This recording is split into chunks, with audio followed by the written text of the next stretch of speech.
Okay, there you go. Good afternoon, everyone.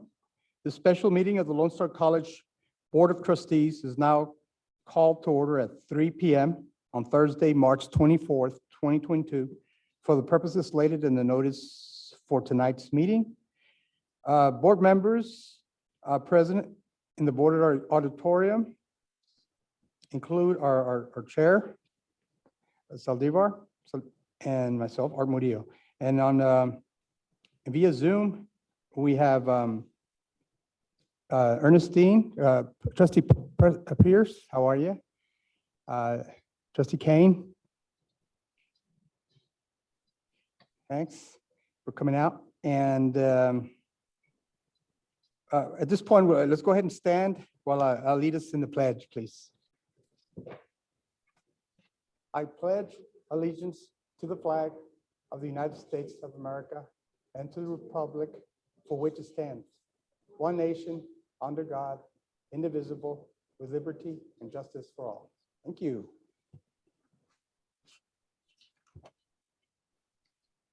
Ms. Probasco, could you please provide the certification as to posting? Oh, is it you? The chair, I'm sorry. Sorry, I should know that by now. Not the chair, but the Chancellor. Yes. Dr. Head, would you please provide certification as to posting? Yes, I certify it was posted in accordance with the law. Okay. We now come to our portion of the meeting where we hear from the public. Now I can ask Ms. Probasco, right? I can ask you now. Do we have any speakers registered this afternoon? We do not. Okay. And having no speakers who have not signed up to speak this afternoon, we will move on to our next agenda item, which is the approval of the minutes. Committee members, you have been provided the minutes from our last meeting. Without objection, I entertain a motion at this time to approve the minutes from November 18th, 2021 meeting? That's correct, okay. I entertain a motion, please, from our board. I move that we adopt the minutes. Okay, we have a Trustee motion. Pierce, yeah. From Trustee Pierce. Do we have a second? Second. Okay, we have a second from Trustee Saldivar. And Trustee Sullivan, welcome. Good to see you. Yes, thank you. My friend. Thank you. Thank you. Sure.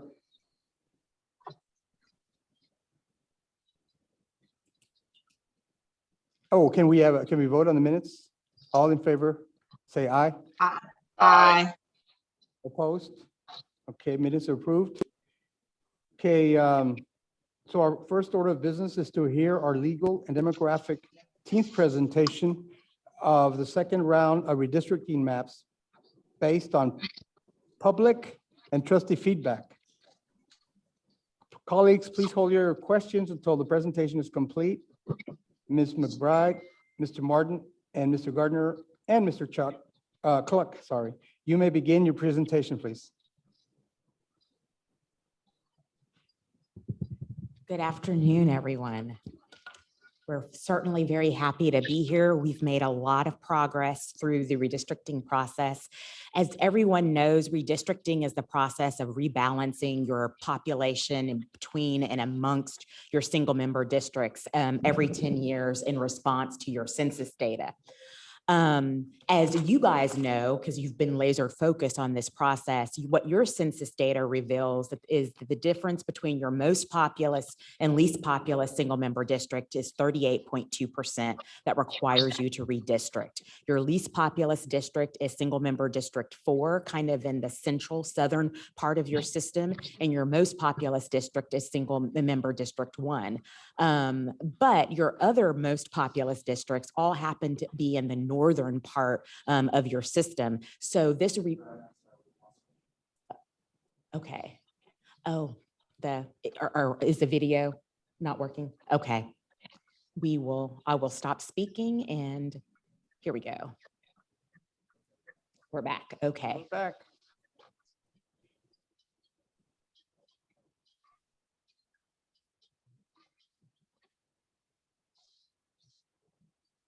Thank you, Mr. Castillo.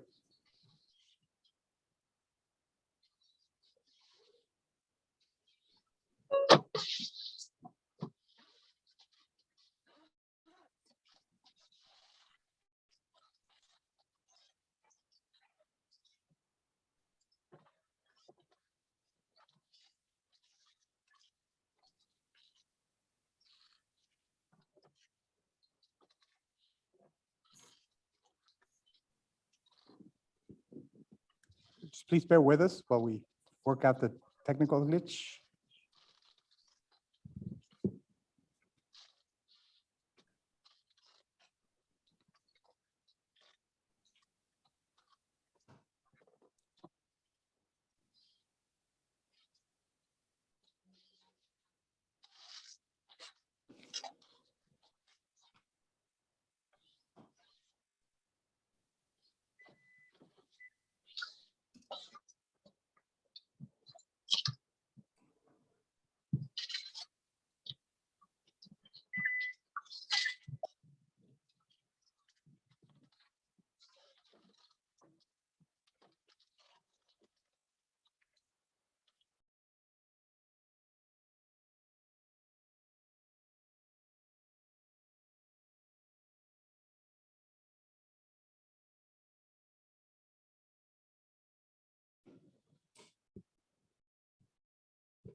I apologize for the interruption. We have there's a limitation when we're sharing the screen from this computer here. It limits the scope about being able to have the virtual attendees at the top to display it. The current closest I can get currently is having them right here on the side.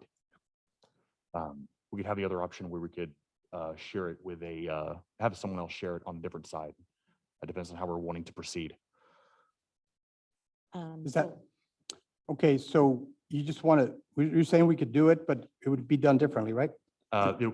For the duration of it, the closest we can get it to how it was previously with the attendees across the top, how it is in board meetings, other redistricting meetings, is how you currently see it on your screen there. With Okay. this larger window with the three attendees on the side. Okay.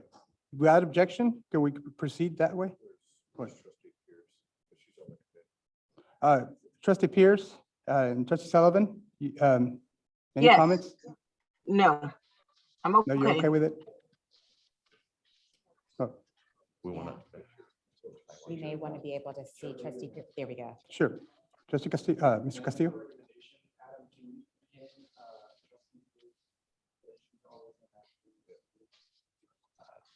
Here. This would get us all four, but that would interrupt too much of it. If we could remove Rocky.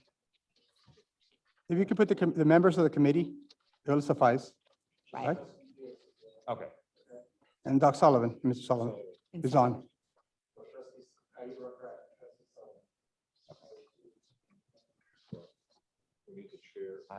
not have a.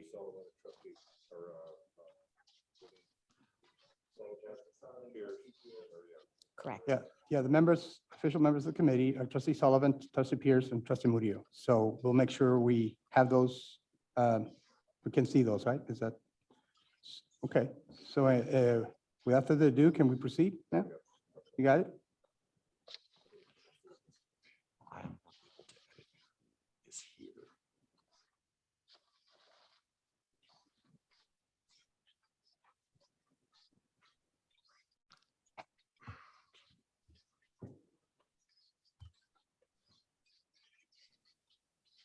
I can't make manual edits to the people there.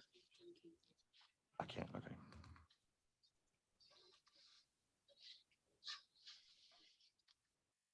Okay. No.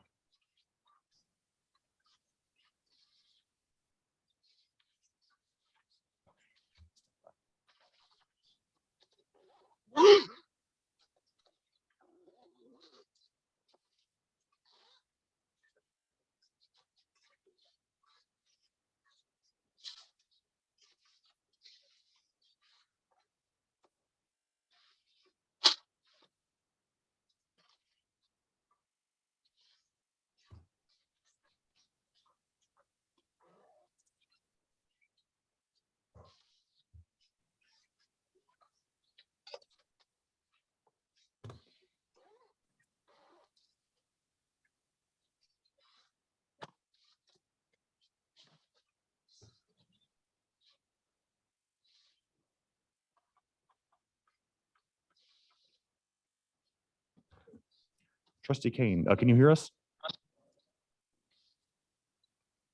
Trustee Kane, can you hear us? Yes, yes, I can hear Could you. could I ask you for just for a moment, could you turn off your video? Can you That's turn all off right. your? Okay, perfect. Thank you. Thank you, Trustee Kane. Okay. Will this suffice for the time being?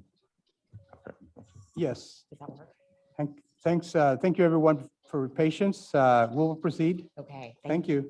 Thank you, everyone. Appreciate that.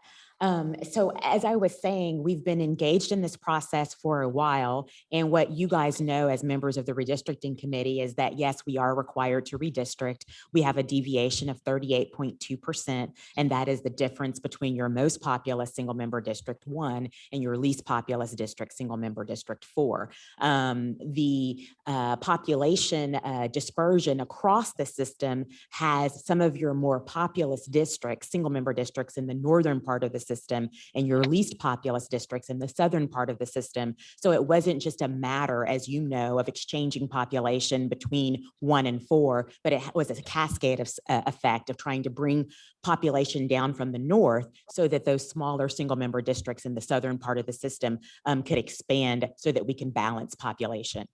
So that's kind of what we looked at with this first round of maps. And so I've got a couple of slides just to refresh our memory on where we have come from, and then we'll talk about some new proposed maps that take into consideration public and trustee comment. And I'm trying to advance and I can't. Okay, there we go. So I've got the objectives listed for today, which is we had some constraints placed on us with respect to how we drew maps 1 and 2.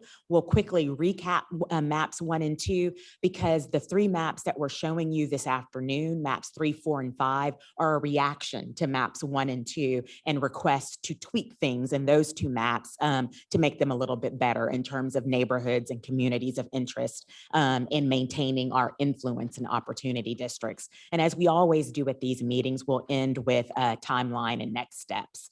So what you have there are your current single member district boundaries. You guys are very familiar with those shapes. That is the baseline. One of your criteria, your map drawing principles, is that we start with this map, these boundaries as your baseline, and we only make movements to adjust population to satisfy one of your other 8 map drawing principles, principally coming back under that 10% deviation.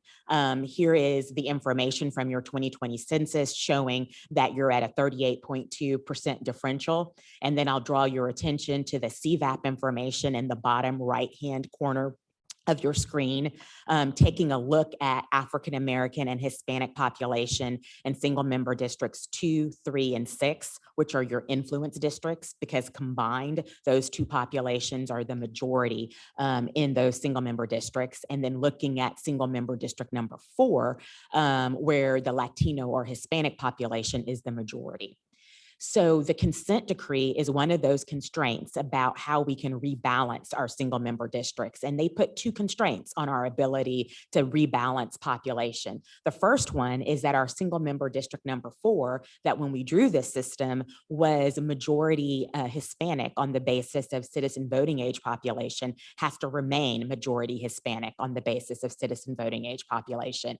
And then in addition to that opportunity district, the consent decree requires 2 influence districts. So that's 2 additional single member districts where the citizen voting age population of African Americans and Hispanics combined are so large that it affords them influence in that district. So they either need to be the largest combination of demographic groups, or they need to be 50% or more.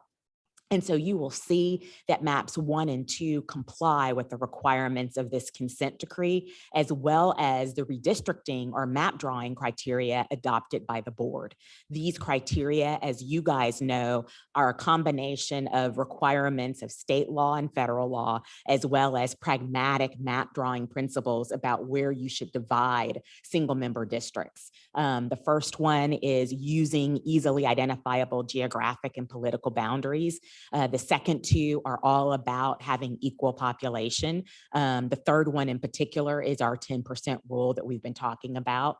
The fourth one is having compact and contiguous single member districts that come straight out of state law. And we've talked about compactness relates to the physical geography of your single member districts, as well as the political geography of your single member districts. Are we keeping communities and neighborhoods together?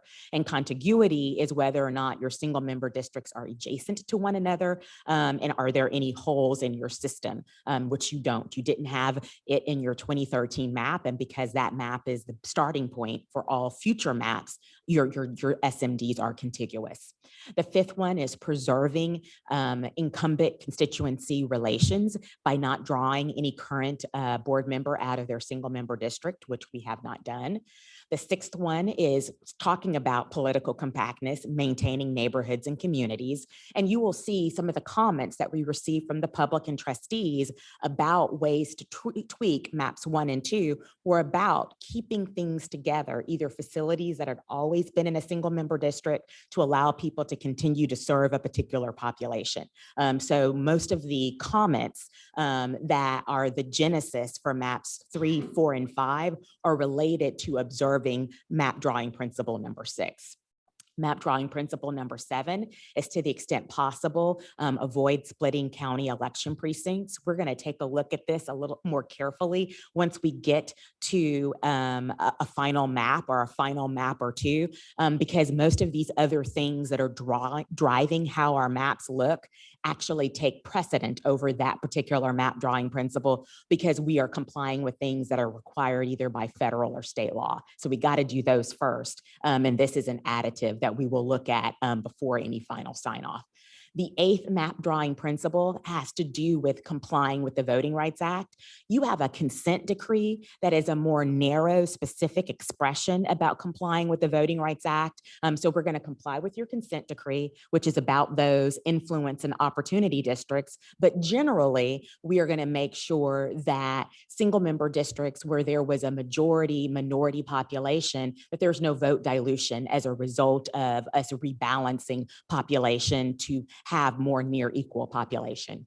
And then the last map drawing principle, which I have talked about a couple of times today, is that we are going to the extent possible, maintain and observe our existing boundaries, because those are the boundaries that were approved by a court. And we're only going to make changes in order to comply with the consent decree or the previous 8 map drawing principles. So what we looked at our last meeting of the board, and what we've gone out to the community and talked to the community about, are maps 1 and 2, which are the first 2 attempts to bring our system back into balance so that we're not at this 38.2% differential. And so we've got Plan 1 here, which I know you guys are all familiar with. This is a clear view of Plan 1. The data regarding Plan 1 shows that we're back under the 90% at a 9% differential. We're under the 10% differential. It shows that single member District 4 is still going to be the smallest under this plan, but you can see it had about 200,000 residents in it just as a result of the 2020 census. So we've put almost 40,000 people into single member District 4 to make it larger, to bring it closer to the district average, which is about 250,000 individuals. District 9, rather than District 1, is the largest single member district under this plan at 260,000 individuals. But note, that's only 10,000 over our average, as opposed to 20 or 30,000, which some of your single member districts were at the beginning of the decade. So this really does bring your single member districts back into balance. Then if you look at the bottom right-hand corner at your Hispanic and African-American populations, you will see that single member districts 2, 3, and 6 are influence districts on the basis of the combination of those two populations, and single member District 4 is a opportunity district because the Hispanic population is 53.4%. And mind you, that percentage is greater than it was in 2013. So there has not been any retrogression there. Because we did have to add 40,000 people to single member District 4, that percentage is less than it was when single member District 4 was smaller, but it's still greater than our benchmark plan. So no retrogression, and it's over 50%. So that's the largest demographic group in that single member district. Plan 1 changes. We've identified those, and you've seen those. You've seen detailed street level views of those Plan 1 changes. I just want to refresh your memory that no single member district was unscathed under this plan because, as we said, we really did have to shift population from north to south, and in particular, make single member district number 4 very much so larger. You will also notice that our opportunity districts are in the center of the system, single member districts 2, 3, and 6. And they all happen to touch one another, which made for some interesting map drawing there. Plan 2, similar cascade effect, just done a little bit differently. 7 and 8 are sharing population as opposed to starting with a 7-5 shift and going southward. We do a 7-8 shift and go southward under Plan 2. You will also note that the boundary between single member districts 9 and 6 is a little smoother under this plan. That's going to be important because one of the asks going forward is with respect to Plan 1 is to have a smoother boundary between single member districts 9 and 6. So we'll see that in one of the future maps.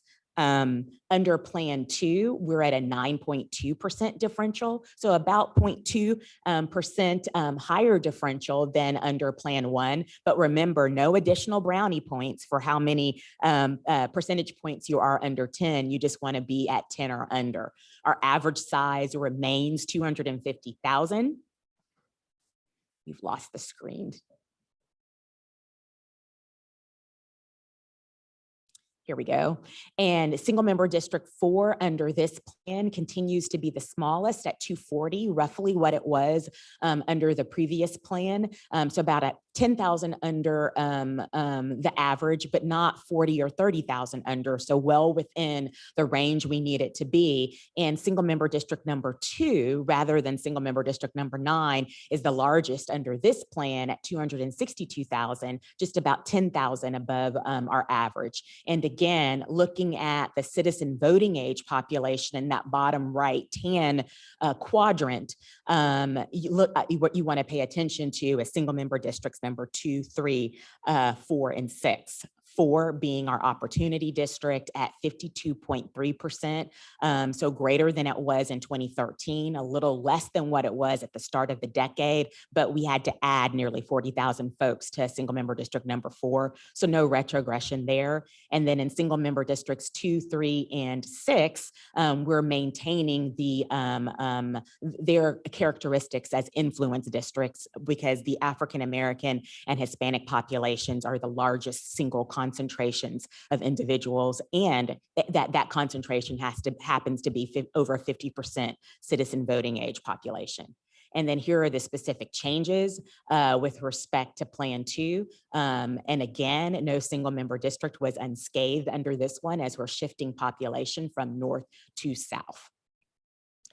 So now we're to talk about what we're really here to talk about, which is what's driving the next iteration of maps. And what's driving that next iteration of maps are requests we've received from trustees and the public about things that would be preferable to keep in a particular single member district, whether it is a community, a school district feeder pattern, or a facility. So I want to highlight some of those because that is really what's driving maps 3, 4, and 5.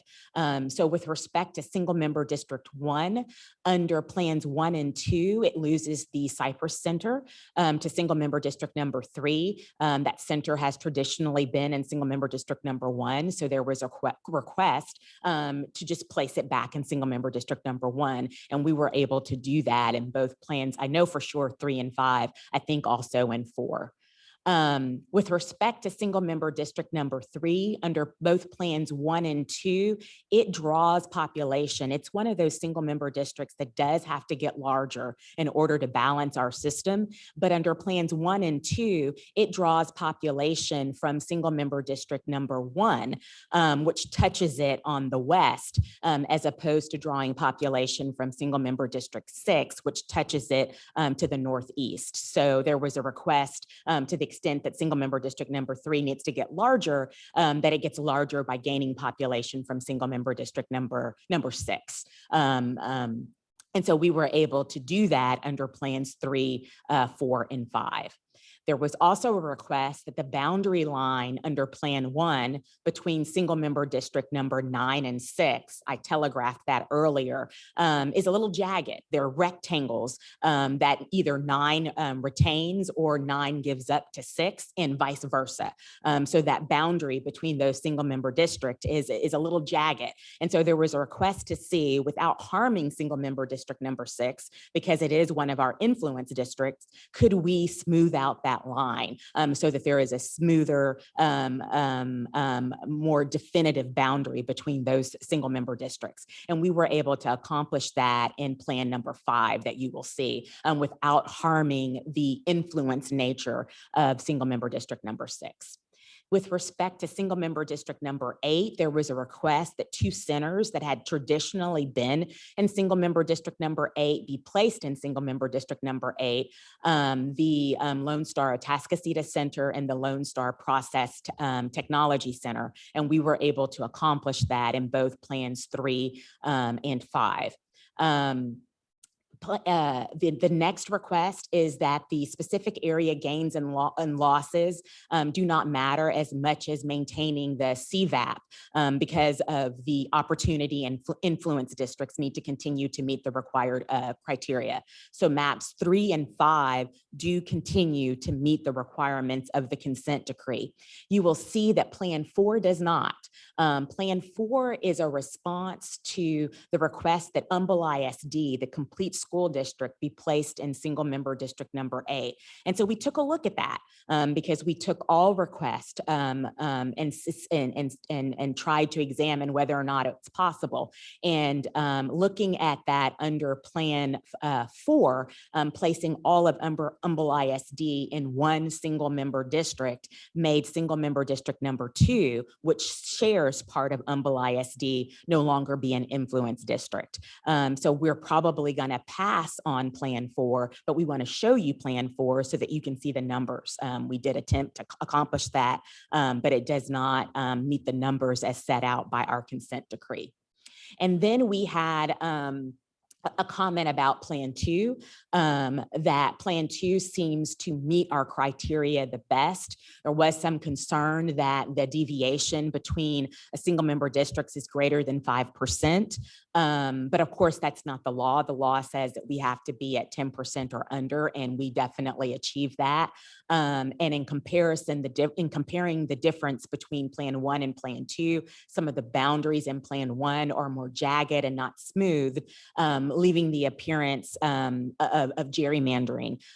This particular comment had some concerns about the fact that it seemed like single member District number 4 in particular was specifically drawn to capitalize or maximize the citizen voting age population of the Hispanic population. And that is true because we're required to do so by court order. And then once we drew it in 2013, we're required to maintain it.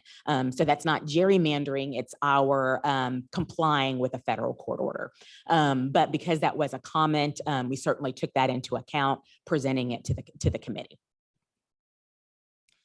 So now we have plans 3, 4, and 5. Both plans 3 and 5 accomplish every single one of the comments in terms of moving centers back into single member districts. The difference is Plan 4 is an attempt to put all of Humble into single member district number 8, which is not going to work on our numbers. And Plan 5 is an attempt to smooth out the boundary between single member district number, I believe that is 9 and 6. So 3 and 5 and 4 put all the centers, most of the requests were about centers, back into the requested single member districts. Plans 3, 4, and 5 also have the population moves out of single member district 3, not coming from single member district number 1, but coming from single member district number 6. And the difference between 3, 4, and 5 is 4 places all of Humble in single member district number 8, which is not going to work. And 5 smooths out those boundaries between single member district number 6 and single member district number 9. So that's just a broad overview of how we got to this iteration of 3 maps based on public comments. Now we'll actually look at the 3 maps. So I am going to pull up Matthew, ask Matthew to come up and talk about Plan 3. And just so that you know, what we have in your materials are a broad overview of each of the plans and a broad overview of the changes for each single member district and a high level view, which we will control from here. Rocky Gardner is also participating remotely so that he can also show a drill down view of each single member district in case you want to see street boundaries. Some of the streets were very congested. And so to make a PowerPoint, you were not going to be able to see that street boundary as clearly. So you're going to be able to see it in real time.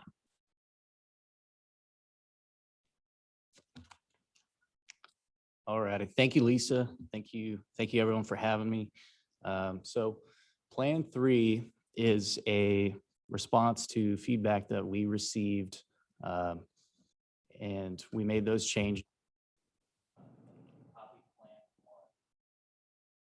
Lost. One second. All right, so Plan 3 is based off of Plan 1, but we wanted to make sure we followed feedback. Okay, yeah.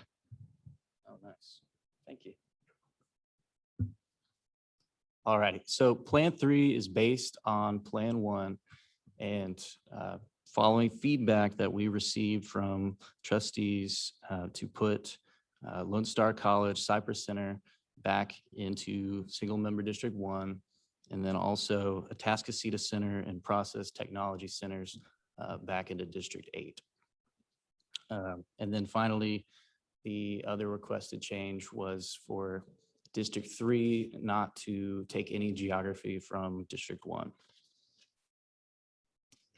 So this is what the demographics for Plan 3 look like. So with those adjustments, we managed to make a plan, put a plan together with a percent differential of 9.6%. And we still have District 4 as our lowest, least populous district, and then District 1 as our most populous district now. But we still maintain our influence districts and our opportunity district, District 4, which sits at 51.8% CVAP. So now we can kind of look at the specific changes that we've made. So now if you look on the eastern side of the map, District 8 and District 2, the boundary is now just the same as it was in with the 2010 boundary. So the reason we did that was to make sure we got our centers back into District 8 as requested. And then Districts 1 and Districts 3, we previously had some shared geography there. That is now the same boundary that we had the past 10 years. So to kind of zoom in more, District 1, we had to take some from District 9 geographically, and then Thank you. So we had to take some from District 9, and then we also lost a little bit to District 6 to balance out. And we also have Rocky online to, we can swap the screen share and he can kind of zoom in on the streets specifically. Good afternoon. Yeah, it might be helpful if I just kind of make a quick tour of this before we move on. Can you guys hear me okay? Yes. Can you see my screen? Was that a yes? Yes. Okay, Yes. great. Well, I Yes. just thought you can see here, this is Plan 3 that I've brought up. So I just thought it might be helpful to kind of see a real clean map that we can zoom in on. You can see Spring Cypress. So we've seen District 1 in this green area is District 1 where it moves up into, to Spring Cypress Road. So this is capturing part of District 9. That 9 is a label from the system. It's not, it could be put out here. So that this orange area out here is District 9. You can see District 6 crossed over into 1, and we used the parkway out here to kind of get some more population into District 6 as well. And then I'm going to slide down here to this other change. I think I am. This area here, we was also formerly in District 1. Give it a second there. There we go. And you can see now that we kind of cleaned up this boundary line here, and we moved this part of District 1. Just kind of it's a straight line. I can zoom out a little bit too, but and it goes out here to 249 and runs along. Well, let me just turn this off. I can turn off the current boundary. You can see the roads here. This is Grant Road out here, and Jones Road here, and then this blue was our current boundaries. So that just gives you an idea of that first change there. And let's zoom out a little bit more. And if I just follow this around a little bit, you begin to see some other changes here in Plan 3. We used we kind of smoothed out 3 a little bit, just used this right here at Fallbrook Drive all the way along. And so that way all of Fallbrook Drive south is in District 6 now, and the north part of that is District 1. And please let me know if I need to slow down or change the direction or anything. I can drive this thing pretty well. Let me pop out a little bit more.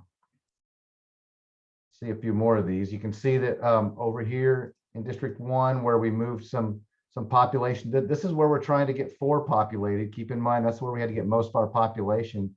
And I like the smooth line that we got here across the top in this plan. So this is all coming out of District 6. But we went right across Rankin Road the whole way. I think Spears Road turns into Rankin Road. We used that the whole way. And then down here, we smoothed out this little notch here, just using Sam Houston Parkway. So it just kind of makes for a little bit smoother look there at the top of 4, but at the same time accomplishes our goal. Now on the south side of 4 here, you can see that I've got a couple areas here where I've made some changes. We brought 6 down, into the southern part here, so you can see that it's giving up some population to 3. We were able to get this finger.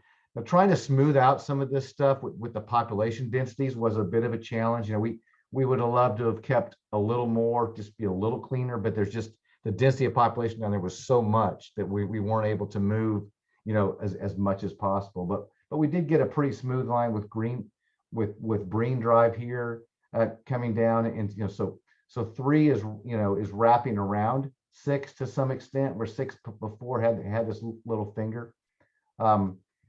And then we smoothed it out up here as well. I think that's just about everything. Matthew, did I miss any areas? You can see here, like Matt, we kept things the same along the boundary here with the Cypress Center staying in District 1.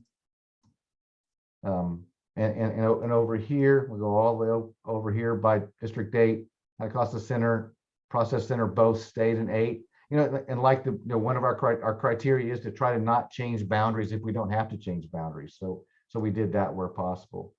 And then this area up here was already a notch that went up with 4. We kind of smoothed it out and brought a little bit of population from 2 in right here. And then we dropped a little bit of population from 4 back into 2 on this side, and just kind of smoothed that out along there as well. So with that, Matthew, I think I can turn it back to you to go to those next couple slides. Yeah, let's go ahead and switch it back, please. Oh yeah, I gotta stop sharing. Sorry. There you go. All right, so That's the area I just showed there. I've lost my clicker access here.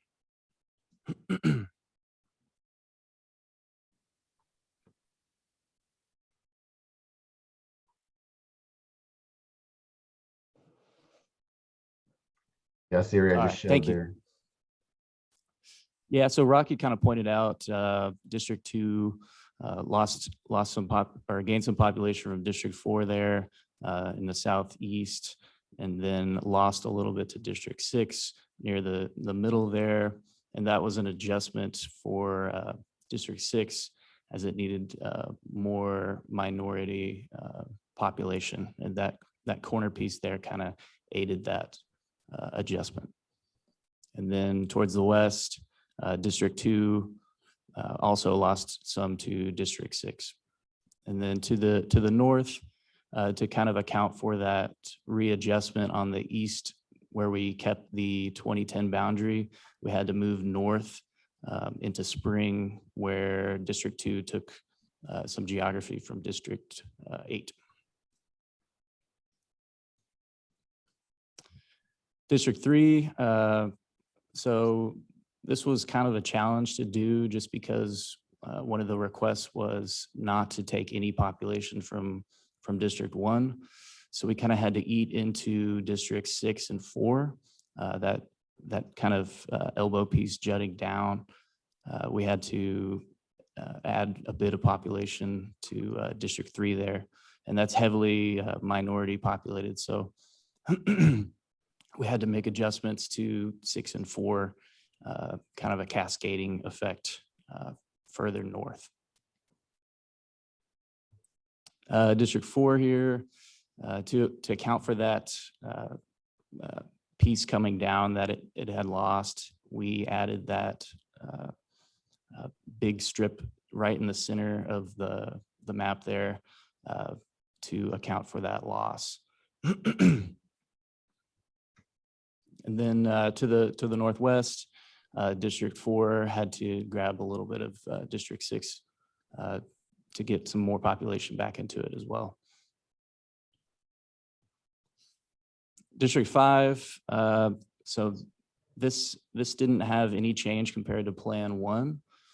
The northern boundary is still Lake Creek, West Fork, San Jacinto River, and then it loses Tomball in this plan as well towards the south to District 9.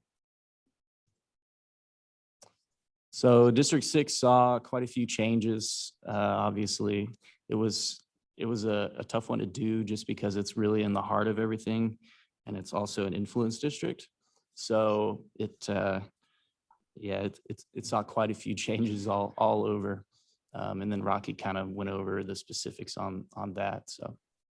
Yep. District 7, that was the easiest one. So District 5, all we had to do was make that river boundary where District 5 went into District 7 a bit.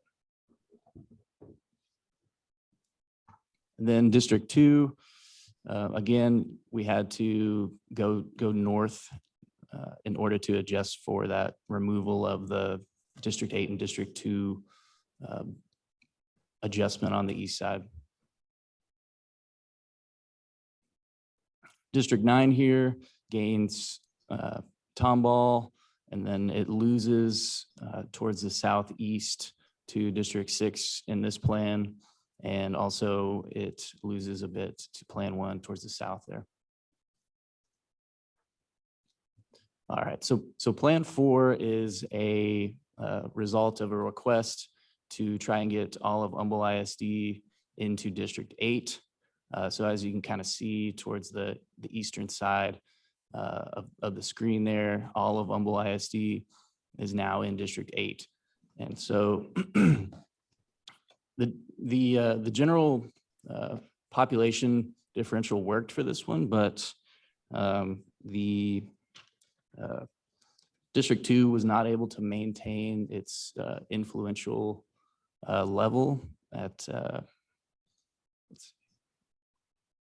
so it's just under 50% there, and that was a result of that movement. Yeah, thank you. So yeah, District 2 lost its influential status with that move. District 6 So that- also, I believe. Sorry, Matthew. I think it was District 6 too. So, Yes. but yeah, all of the other changes are the same as Plan 1. It's just between Districts 8 and 2 now are the big adjustments where we had to account for Humble ISD moving into District 8. So here's kind of a zoomed in view of that. I don't know if we want Rocky to That's share on those this are one. those are pretty straightforward, but if there's any areas Yeah. within that, that's a really large area that we had to move from 8 into 2 in order to move that complete district, like you said, into 8. If you want me to zoom into any of that, I'm happy to, but I think because of the nature of what we did and how it didn't work, this might not be anything that you want to spend time on, but I'm happy to zoom in there if you'd like me to.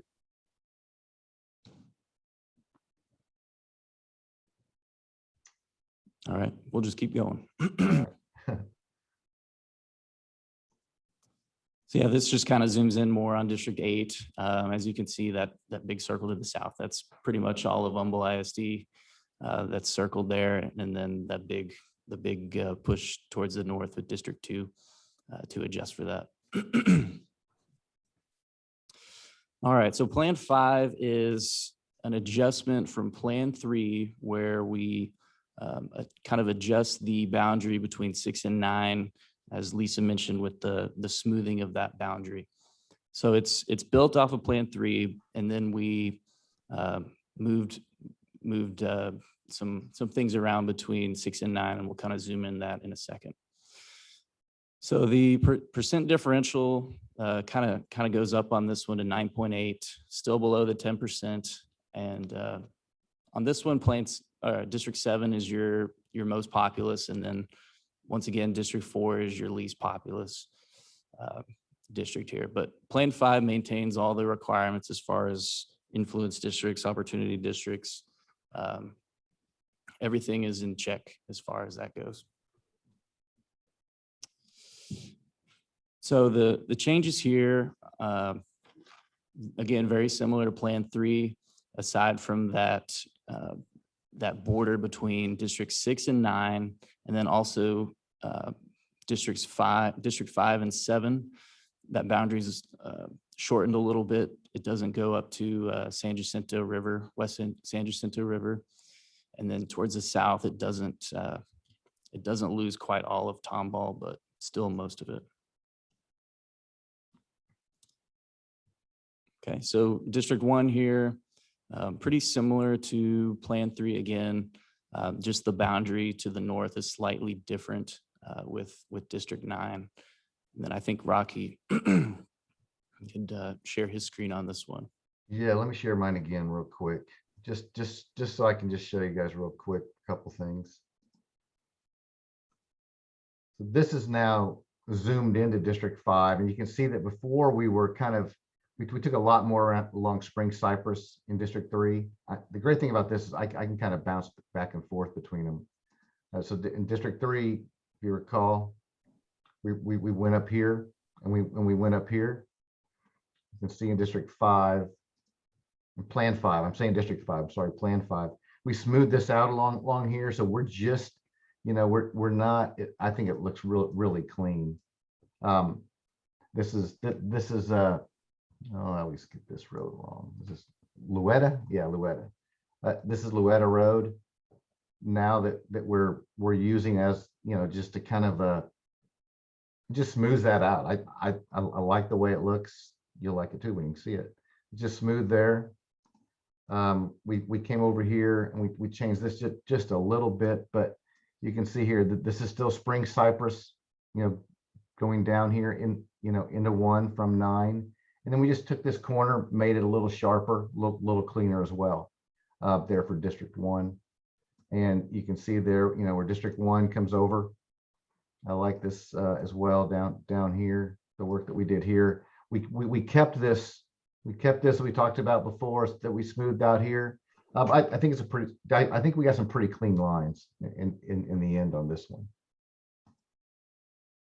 Happy to take feedback, or if anybody wants to zoom in on anything else between 3 and 5. But it really was based on feedback that we got between those. So we kind of went, we had 1 and 2, and we used 1 to kind of build 3, and then we've now used 3 to look at 4 and 5. We looked at 4, then bounced on to 5, and this is the result. So this is probably where we're at today, then, I guess, with Plan 5. And I think those are the main areas, but I'm happy if anyone wants to check out their district, zoom into anything. That's really why this tool comes in handy right now. Maybe to the north with District 5, Okay. the northern change Yes. at the top.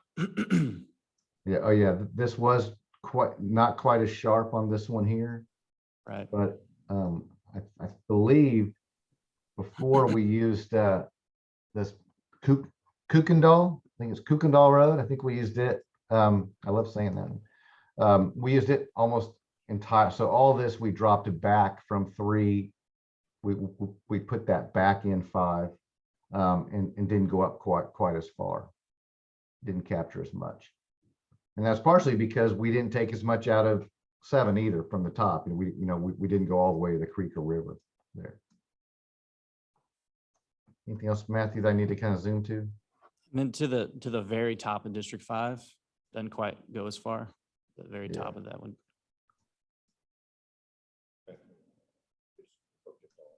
Kirkendall, Is it Kirkendall? Did I say like an R in there? Okay, Oh, Kirkendall. Kirkendall, okay. So District 5 into District 7, you see here, before, if you recall, we were going out here. So District 7 just gets bumped a little bit.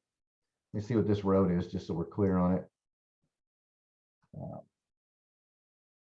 This is, sometimes I can't even read them. Is that a road or a railroad? That's just a property area there that we followed. Might be county line, actually. I'm not seeing a road name there. I think that's just that. Oh, that's just the district boundary there. It's just that northern district boundary that was previously in District 7 that now drops down into District 5 and then continues. Anything else, Matthew? All right, I think that's. I don't want to get too far in the weeds, but at the same point, this is a good time to look at stuff. So if there's anyone that would like to check something out, I'm happy to give it a look.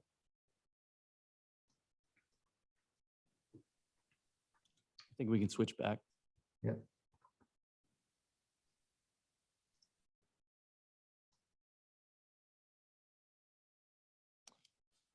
All right, so Rocky went over all the changes there, so I'm gonna go through Yeah. these. Probably get those just pretty quick.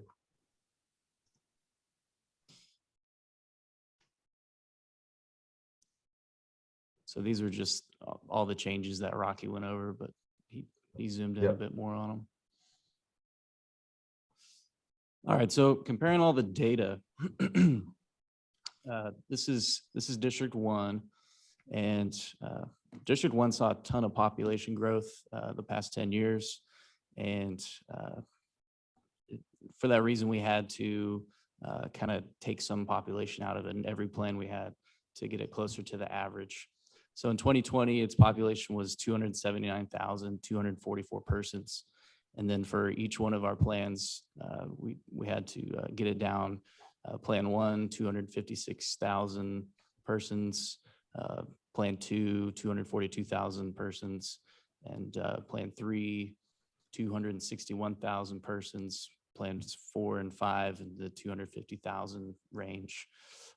With District 1, it was all about raw population numbers. It wasn't an influence district or any sort of opportunity district. So it was all about balancing its total population and helping out other districts where it was needed because it was so populated. District 2. District 2 is an influence district, so that was important to maintain with redrawing its boundaries.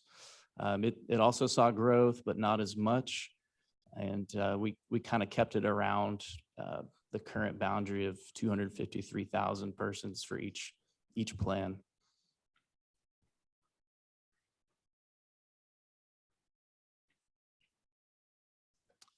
District 3, also an influence district. So we had to be aware of any changes that we made to that for the CVAP percentages. It saw some of the least amount of growth at 195,000 persons to 209,000. So we definitely had to get a lot more population in there. All plans in the 240,000 range. And then also maintaining its influence district status was a bit of a challenge, but each plan manages to do that.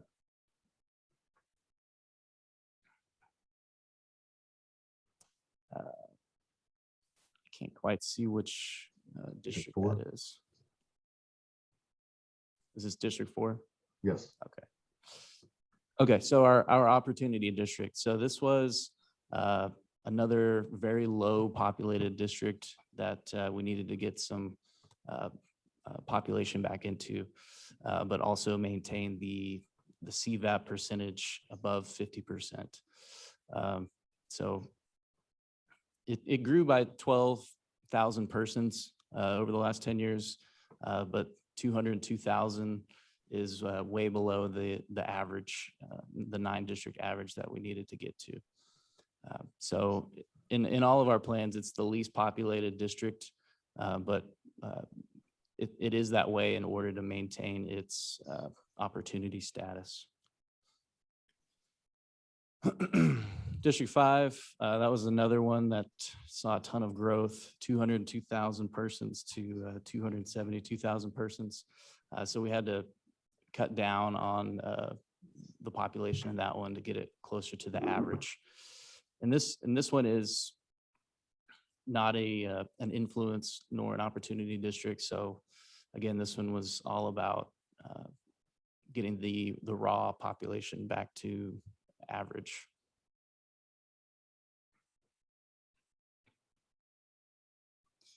District 6, an influence district right in the middle of everything. 2020 numbers, it was at 231,000 persons. We needed to get some population into that one as well.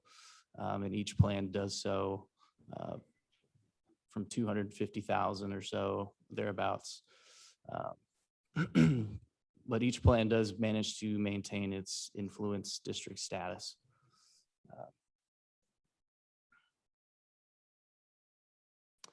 District 7, not an influence nor opportunity district. Saw quite a bit of growth from 198,000 persons to 269,000 persons. So same deal where we had to adjust it to get it back down to average. But again, just all about raw population there.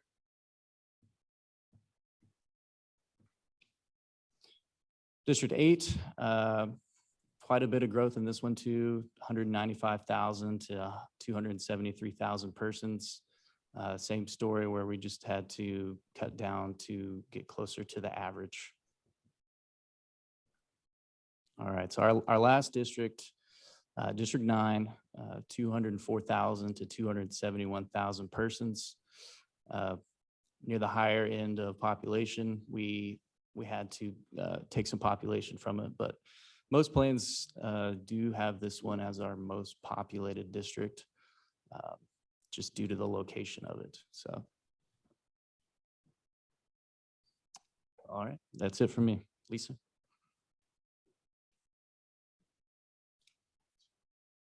So before we go on to the timeline and next steps, I want to take an opportunity to take any questions, keeping in mind that Plan 5, if you think of this as an iterative progressive process, Plan 5 is the map that contains all of the requested changes.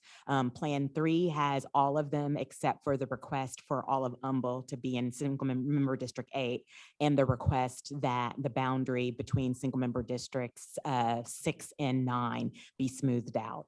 Plan 4 tries to deal with the request to put all of Humble into District 8, which does not work under our consent decree. And Plan 5 is basically Plan 3 plus the additional request to smooth out the boundary between single member districts 6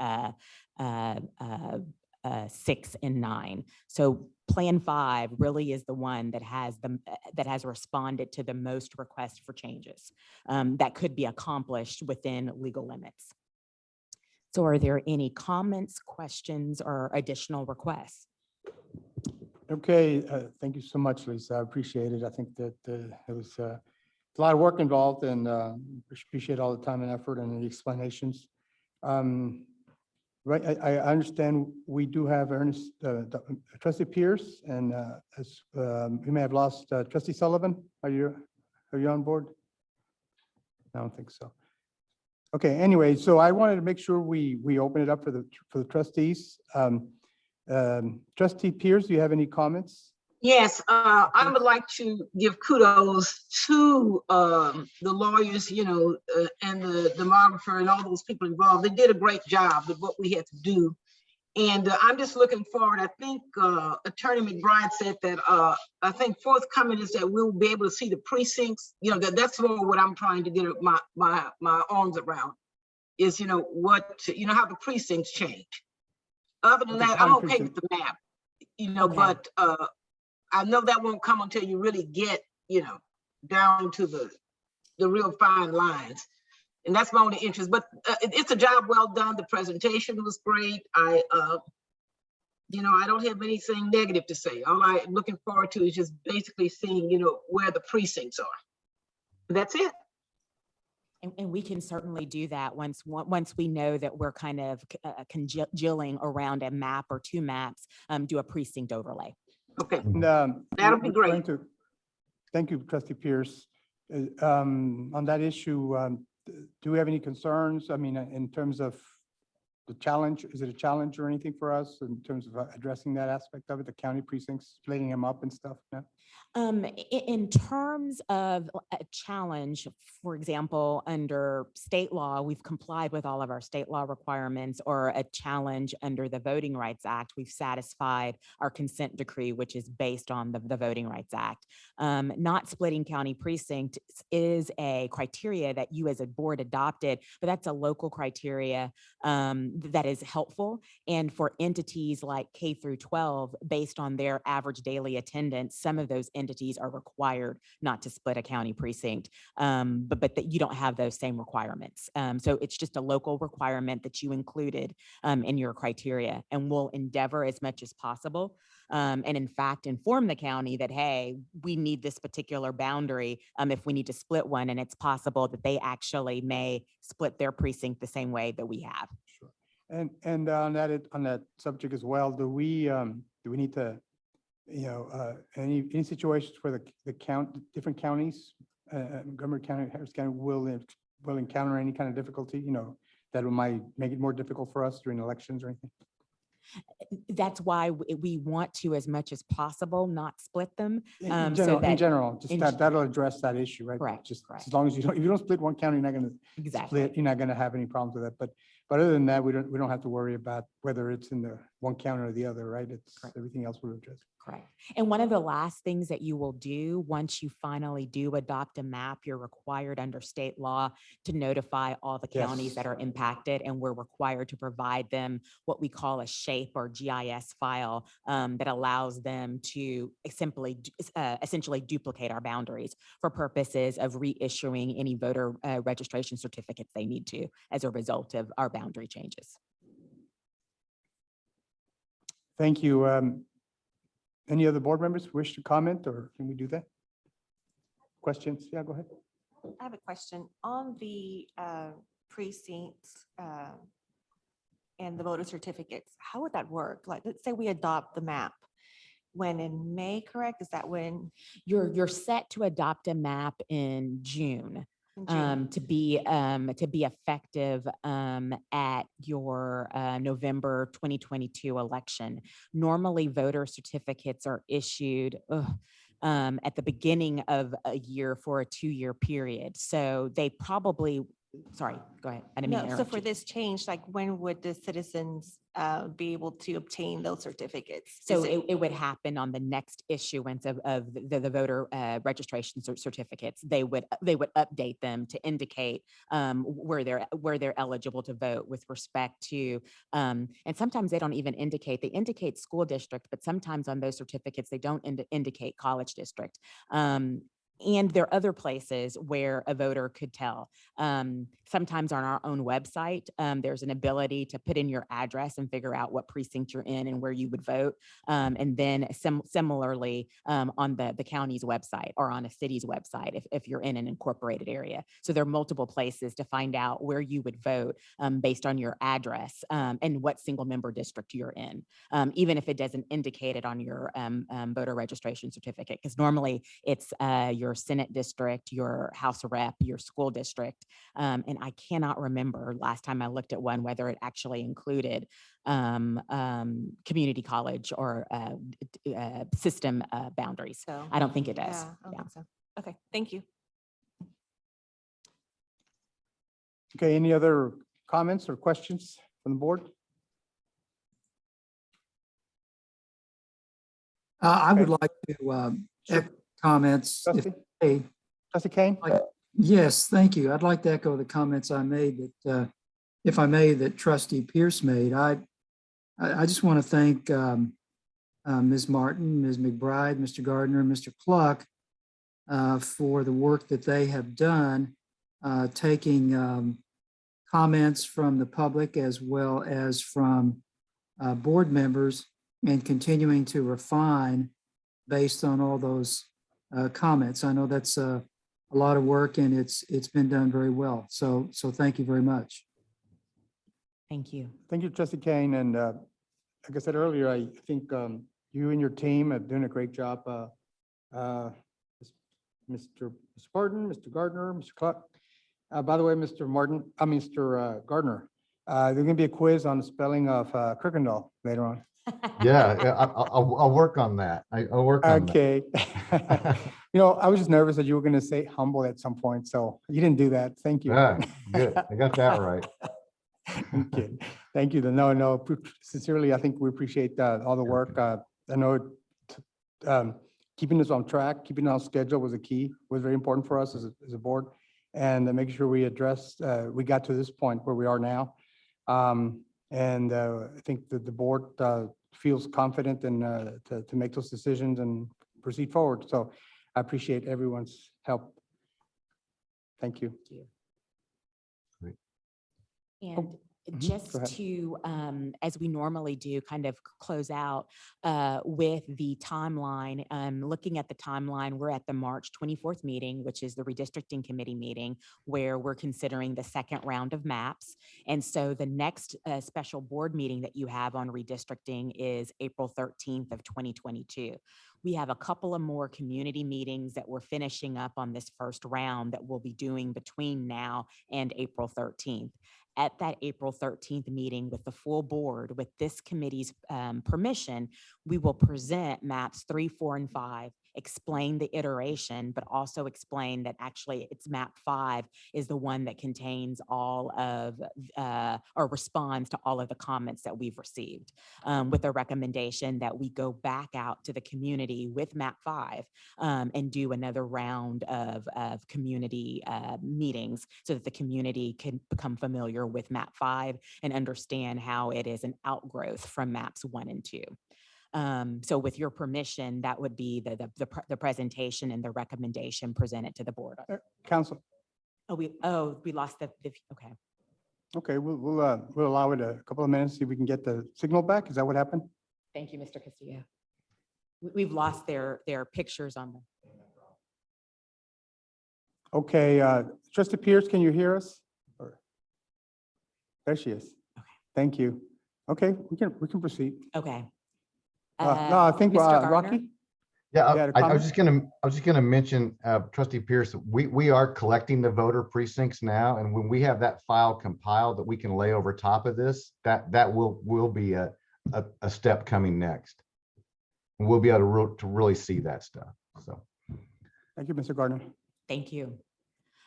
So yes, with the committee's permission, that'll be the presentation that we'll present on the 13th, tracing the history of maps 3, 4, and 5 with a recommendation to go back out to the community with map 5 and explaining how map 5 is different from maps 1 and 2. And then we have another redistricting committee on April 21st to again address any comments that we would have received on map 5. And then on May 11th, have another board meeting to see if there's any additional tweaking that we need to do before the public hearing on whatever is the final map on June 18th. The committee will meet on June 16th to see if there are any final tweaking that needs to be done before a final presentation to the board on June 29th, which is the date that's set for final adoption. And that date, again, as I always emphasize, is well in advance of our statutory deadline to complete this process, which is August 10th, which is also in advance of the deadline of the first day to file for a place on the ballot for your November of 22 election, which is in July. So we're completing this process before the statutory deadline to complete it and before the more pragmatic deadline, which is the first day for a candidate to file for a place on the ballot. And then as we always do, we show the timeline depicted in another way in case you'd like to see it graphically, kind of where we are on the timeline. And then we are finishing up our first round of community forums. So next week, we have forums on the 28th and on the 30th. And then after that, we have 2 more forums, one on April 4th and April 6th. We finish out with single member districts 5 and single member district number 8. And then after our board meeting, then we go back out for another round of community meetings based on the map that's authorized by the full board to go back out to the community, which more than likely will be that map 5, since it is the latest iteration of all comments. And that second round of community meetings continues from April 18th through May 3rd. And if you will recall, we have another board meeting at that time to deal with any further comments. And then we have a public hearing and final adoption. So it all kind of neatly ties together there at the end. All comes together. All comes together. That's what I like. Any questions about the timeline or process? Mr. Pierce, you have any comments on the process? Timeline? No, I'm completely, no, it's like you said, it's all coming together, and I do appreciate the team, their work on this. And as always, we encourage continued feedback, and we still have the community forums where the public has the opportunity to share their insights or comments, questions. So make sure we inform our constituents about that opportunity. We'll still have that option and an opportunity. So if we do everything, we follow those steps, and we do everything properly, we know we're going to get through this on time, which is the most important thing, right? Make sure we meet that timeline. Anything Trustee else? Morello, Yes. I do Yes, have a Mr. request. Gardner? Who is this? I'm sorry. Yeah, this is Mr. Trustee. Kane? I do have a request. Would it be possible for each of the board members to receive by way of email a copy of Plan 5. Perhaps The request is for Plan 3, 5. 4, and and, 5 as well. Thank you. Ms. McBride says she can do that for us, for all the, Correct. Thank you. Trustee Kane, is your request for that plan to be separate from the slide deck that we're going to present to the board? Or do you want it in conjunction with the full slide deck that we're presenting to the board? In conjunction would be fine. Okay, thank you. thank you, Trustee Kane. Any comments? No? We're good? Okay, well, thank you so much. I appreciate everybody. Any suggested future items from our colleagues? No? Okay, with no further business to discuss, this redistricting committee is now adjourned at 4:14 on March 24th, 2022. Our next redistricting committee meeting is on April 21st, 2022. Thank you. You're welcome. Wow.